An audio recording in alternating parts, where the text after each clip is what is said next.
You are looking at Julian's pronunciation guide, where we look at how to pronounce better some of the most mispronounced words in the world, like this other curious word. But how do you say what you're looking for today?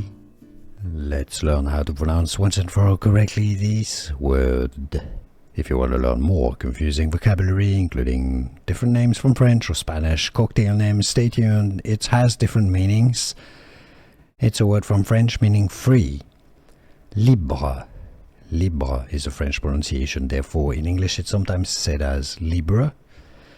It's in Spanish, it means also free. Libre is the Spanish pronunciation, libre. As in Cuba Libre, this is a cocktail. So libre would be the English pronunciation here. Now, in English, this is also sometimes pronounced as libre or libre. How do you pronounce it yourself? In which context? Let us know in the comments. Here are more videos on how to pronounce more confusing words and names too many mispronounced. Like this video if you found it useful. I appreciate your support. I'll see you soon and thanks for watching.